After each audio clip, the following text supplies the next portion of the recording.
לפני 4.5 שנים הקמתי את עמותת ג'סטה, שזו בעצם עמותה שקמה כדי לסייע בשיפור איכות ורמת החיים של בני הגיל השלישי, כאשר אנחנו בעצם מתמקדים באוכלוסיות מוחלשות בגיל השלישי. אנחנו מסייעים להם בעצם בצורה של משולש, שבעצם הקודקוד העליון הם אותם מבוגרים, הקודקוד השני הוא בעצם בני נוער, גט נכד שלנו, שזה בעצם גט טקסי של נכדים לכל דברי היום-יום. הקודקוד השלישי שסוגר את המשולש הם בעלי מקצוע, בעלי מלאכה, כל דבר כזה או אחר מסייעים בהתנדבות.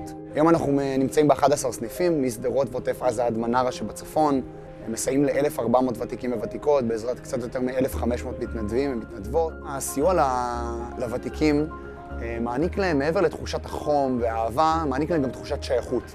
הם פתאום שייכים למשפחה, מרגישים שיש מישהו בשבילם, שהם יכולים להרים אליו צלצול ותמיד יהיה מישהו בצד השני, להרגיש שפתאום מישהו מתעניין בהם, מגיע עד אליהם הביתה. 3, 4, ביס. לראות את האנשים האלו שיכול להיות שבמשך שנים אף אחד לא דפק להם על הדלת, או שאין להם את המשפחה התומכת שהם היו רוצים, ופתאום הזוג נערים האלו שמגיעים והופכים לנכדים לכל דבר ועניין, או החשמלאי שפתאום רק מגיע להחליף את הנורה הקטנה, ובעצם התחושה הזאת שפתאום הם לא לבד, שפתאום יש מי שרואה אותם.